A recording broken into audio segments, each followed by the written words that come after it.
Hello and welcome to this week's edition of Politics Today, and this programme will be asking, is Labour's pursuit of following policies that support the climate globalist agenda a result in them losing the next general election to be carried out sometime in 2024. So in this programme today I'm joined by Robin Benson, Christian commentator, together with Melanie, Symonds, editor of the Heart newspaper. So Melanie, a new edition of Heart newspaper's come out, so this is a chance to promote this edition. Yep.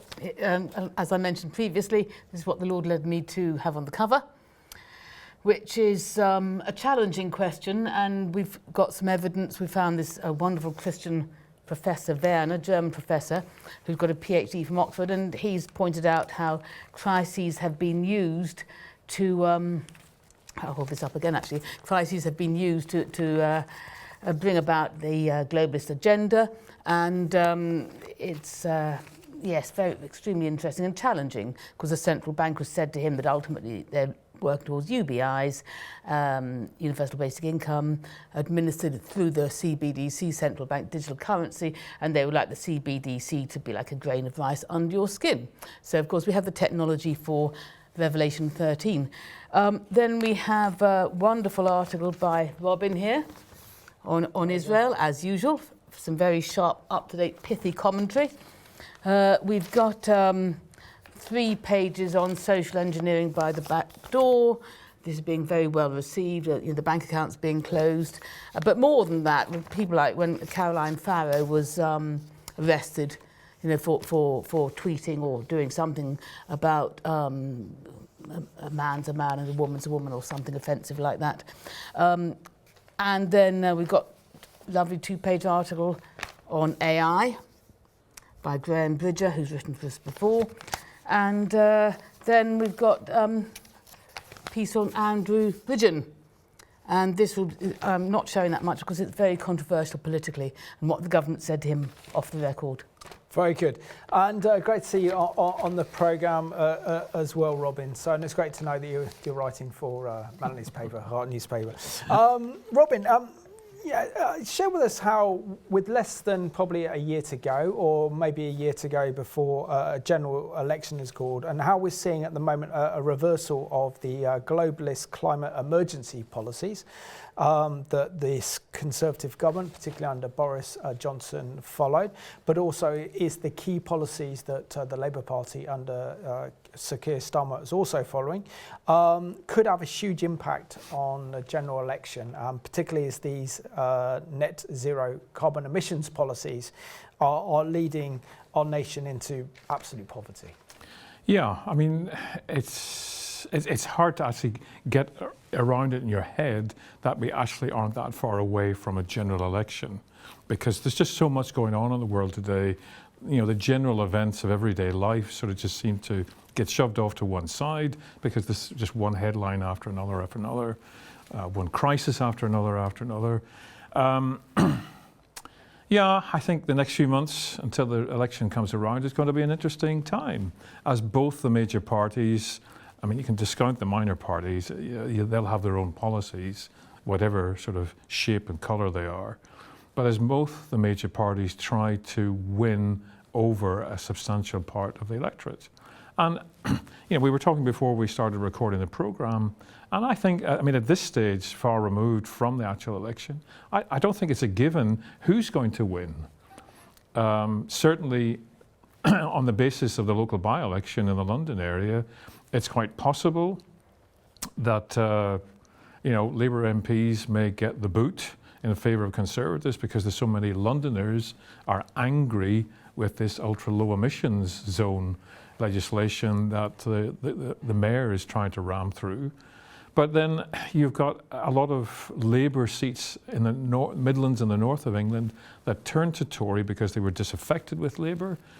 But I think if you probably asked a lot of those folk how they feel after the election and everything that's happened in the last couple of years or so, many of them are actually going to be very disappointed, because what was promised them hasn't come about. And everybody across the board, doesn't matter where you live in the UK, is suffering in the pocket. and that is going to be nailed on the door of the Conservatives.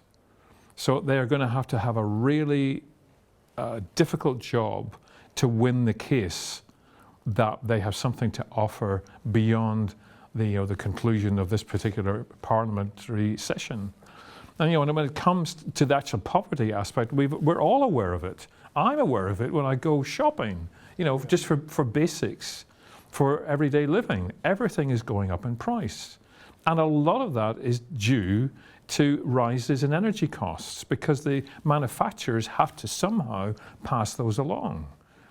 And we're seeing that being attacked in our pockets, on a weekly and a monthly basis. So again, it's another rabbit out of the hat job that the Conservatives are going to have to do something to prove that they can actually put something back into the pockets of a majority of the electorate if they're going to win the next election. No, absolutely. And I think to answer your point there, Robin, it's really the pursuit of the net zero carbon emissions that has effectively pushed up the price of fuel. It's pushed up the price of energy costs, like you're saying. This is why our grocery prices are going up, and it's quite convenient to blame Russia's war in Ukraine for our energy crisis and the cost of inflation going up. But the reality is it's happening because our government signed up to the net zero carbon emissions. Melanie, it's good to have you on the programme. It seems to me that the Uxbridge by-election, which was the seat of Boris Johnson, has been a kind of turning point in which the Conservatives held on to Boris's seat, as we see that the voters in the Uxbridge by-election decided to send a message to the Mayor of London, Sadiq Khan, over the extension of the ultra-low emissions known as Ulez that's due to come into force on August the 29th, which could cost not only Sadiq Khan his mayorship over London, but also could actually hamper Labour in the next general election, because what is being proposed with the Euless expansion all the way up to the M25, including Heathrow Airport, and also affects me personally as well, could be a huge turning point for the next election. Yes, because particularly the voters in inner London are used to Ulez and they've made the adaptation. They don't mind going around on a bike. But if you look at the people in the suburbs, you don't necessarily feel safe about getting on a bike. There isn't necessarily reliable public transport. And either way, it's a vote loser, because if it's a constituency where people are quite well off, then they've got quite big cars and they live on fairly more exclusive roads. They don't want to get on a bike or on a bus. And then if you look at the people, say, who are going to work at Heathrow, and they might be less well-off people with older cars, they don't want to have to go pay £12.50 a day to go and do that. So unless Heathrow lays on buses or whatever, I don't know. So it's not a vote winner. But the irony is, of course, that it was Boris Johnson who brought in Ulez. Yes. Yeah. That's the irony. And yet, I imagine very much that Labour was hoping, and the Liberal Democrats, that by-election would focus on Boris Johnson's character. And of course, he'd stepped down. And the sort of circumstances, the turbulence and the apparent disorganisation of the Tories, which led to Boris being felled as Prime Minister, etc. But then, of course, the Tories managed to cleverly focus on Ulez, and that was an immediate threat. No, absolutely. And Robin, we see the extension of Ulez will be extended out to the M25. I think Nathan's got a map, so there we go. There's London, and even where our studio is here falls into the Ullez Zone. I live outside of London, but means that every time I have to drive to these studios means I'm going into the Ullez Zone. I had to replace my car last year, so I can order to do that. But it's quite frightening to think that particularly this is going to hit the poor the hardest. And the fact that anyone whose car does not meet the low emissions costs will have to pay over £12 a day.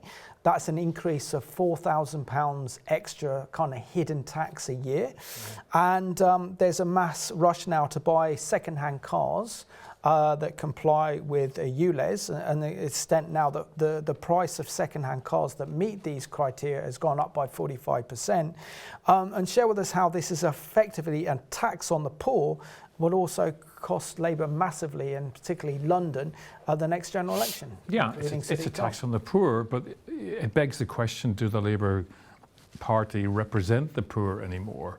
You know, in many respects, if you look at modern day 21st century Labour, it's abandoned the working class poor and bought into just about every woke snowflake victim group that you can think of or come up with. This is who Labour is appealing to.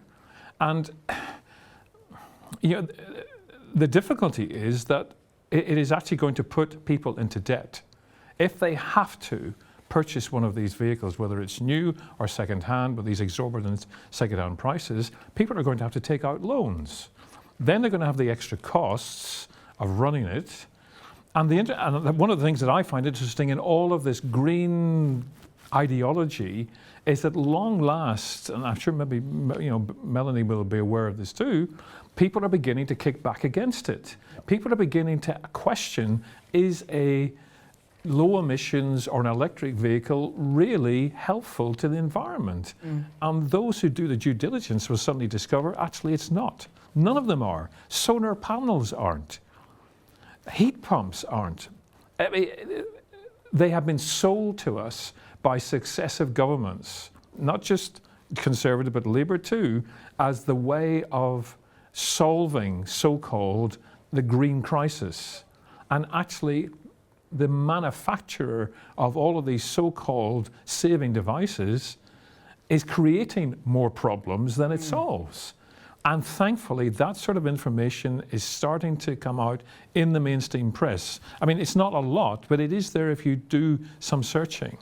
But to come back to what you said, yes, those who are less well off are going to be really hit one way or another, as local businesses are going to be hit by these charges, you know, because people are not going to be able to go and park outside a restaurant or whatever. You know, it is going to hit a wide cross-section of the population, and not just in London, because other cities are watching what London does and are following suit. Absolutely. So it's going to become nationwide. Yeah, and the other point to make as well is what happens to these cars that don't meet the Euless emission zone, and they just get completely abandoned, and all the money that's gone into producing these cars and then destroying them as well. I mean, that's another kind of environmental waste as well, and I think it just really shows the hypocrisy of these arguments. Melanie, we're already seeing that Rishi Sunak is now making political capital out of the divisions within the leadership of the Labour Party over Ulez and the 20-mile zones, and to get here as well, I have to go through a 20-mile-an-hour zone, which used to be a 30. And not too far away from here, they actually had a dual carriageway that was made into a 20-mile-an-hour zone, which was absolutely ridiculous. And then they pushed up and thought that was ridiculous, so went up to 30 instead of 40.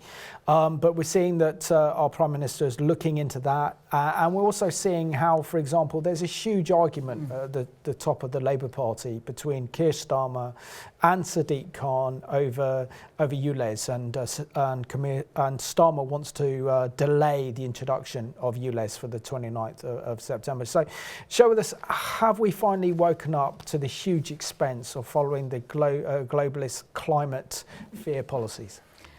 I think we've woken up once it hits our pockets. I think it's going to be a gradual process. I mean, the Sunday Times had several articles on this, and it said, Robert Colville, the lesson of Ulez is that voters are all for green policies as long as they cost net zero. No, don't. And the article that you sent us before the programme, very good article by Tim Stanley, written on the 30th of July for The Telegraph. Britain is a world leader in net zero fantasies and delusions.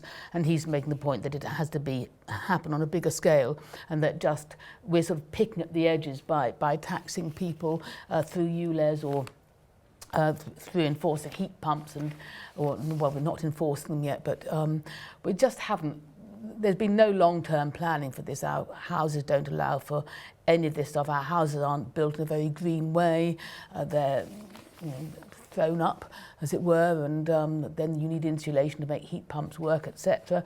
And even if you've got government grants, they're still expensive and involves taking out a loan if you're going to have solar panels, or if you're going to have a heat pump, etc., etc. So it really is hitting people hard, and I think the traditional Labour voters will think about this certainly. And for the first time, it has enabled Rishi Sunak to put some clear blue water between him and Labour, because he's been having a lot of criticism for not being a proper Tory, for not really going for tax cuts, etc. I mean, Jeremy Hunt has been so far a high taxing chancellor. So yes, you know, I think the people are going to be waking up step by step, because everyone's going to have their sort of their own, what should we say, red line. You know, yes, I'll do my recycling. Yes, I might change my car. But when will people actually stop? Because when they have more and more taxation for something which is scientifically disputable, then they'll ask why. Absolutely. And Robin, we'll see that this week Rishi has announced that he's given new grants to drill for oil and natural gas in the North Sea to make our island energy independent, and will provide for 21,000 jobs. It looks like he's now backtracked and following Liz Truss's ideas and stuff as well, how things change so quickly within a year. But share with us how this makes total economic sense, that we are kind of energy independent, that we are not reliant upon dictators or Russians for our oil reserves and our gas reserves, and that we can be energy sufficient, because if we're not, then we're beholden to these emergency climate agenda of the globalists, which are used to really impoverish us all and control us. Yeah, but I mean, you've hit it on the head. I mean, and you referred to it earlier. We have to be honest enough to admit that the Ukraine-Russian conflict, particularly last winter, and it probably will happen again this winter, there was the threat to turn off the gas supplies. There was a curtailment of the gas supplies, which we have become, foolishly, as a nation, have become dependent on. And for the Prime Minister to take the steps that he has in the last few days to start to issue these new exploration licenses for the North Sea is a major step to pull us back from the brink of being in a situation where we would run out, or where there would be rationing of gas supplies, of electricity supplies, possibly in the next winter. We'll wait and see whether that happens or not. But be under no doubt, I mean, within a couple of hours of him making the announcement, already those who are viciously, I think that's the right word, against any sort of further drawing upon what's under the North Sea are already clamouring, criticising him, saying that they're going to, let all hell loose in order to try and stop the government moving ahead with this. And unfortunately, there are MPs within his own party, for whatever reason, are going down that route too. So he has a battle ahead in order to actually implement this policy. But good for him, because otherwise, again, we as a nation are going to be on the raw end of the deal if something is not done to give us some sort of energy security for the future. Absolutely. And also it's interesting how Tony Blair made the headlines last week, Yes. maybe for the right reasons this time, for actually saying that the British public must be spared the burden of net zero emissions policies, saying that we can't do it alone, and whatever we do, our efforts make no difference at all if China or India or the developing nations don't actually act to protect the environment. So even if we become the most greenest country on the entire planet and that we impoverish our nation for doing so, it's not going to make any difference whatsoever. Yes.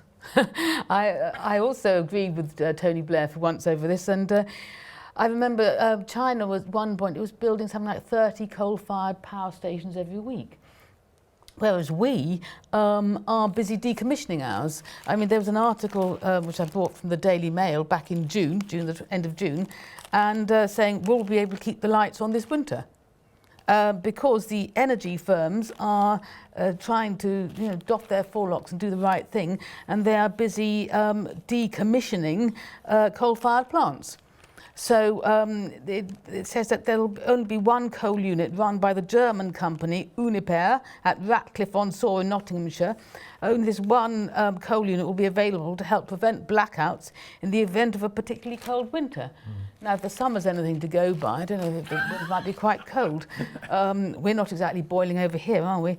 So the National Grid has previously warned that there's a risk of rolling blackouts next winter under a worst-case scenario. Now, Tony Blair, I suspect, is also giving a pretty broad public hint to Sir Keir Starmer about getting back on track. It's quite possible he has spoken in private to Sir Keir and not got anywhere.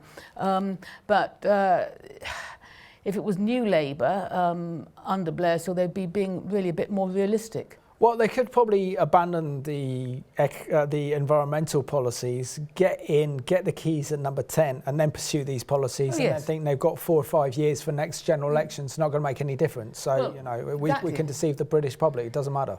Because the problem is that Sir Keir Starmer prefers Davos to Westminster, as he's openly said. So I completely agree that could well happen. Yeah, but I mean, you highlighted it, and you highlighted it in the question, that no matter what we do, no matter what the rest of the Western world does, with what China and to some extent India are doing on a weekly basis, just wipes it out. It negates it. I mean, this is the nonsensical aspect of this green religion and ideology that we bought into. Which brings me into ask the question, are we really introducing green policies to save the environment and save the planet as we're being told, or have they been used as part of a kind of globalist agenda to not only impoverish our nation but to make our nation weak in order that we can be controlled more? Because any policies that are adopted from the World Economic Forum end up in electoral catastrophe. Yes, and when it comes to the WEF and all of those who are associated with it, we need to be on the ball and grasp what these guys are trying to do, what they're trying to manipulate. But I think I struggle sometimes, to be honest with you, with us concentrating on criticism of the WEF. Not that it's, don't misunderstand, but it's almost as if we are failing to grasp what is our responsibility on the other side of the coin. Because God, I mean, to bring God into this equation, Please do, which the WEF certainly does not want to do. I mean, he's right out there in the wings as far as they're concerned. But to bring God into the equation, we are responsible to him for the creation that he's given us. That's a mandate that is given to the human race right back in the first few chapters of Genesis, okay? The reality is that we are reaping the rewards, in inverted commas, of our abuse of that creation going back decades, if not centuries, in what we see going on in the world today, okay?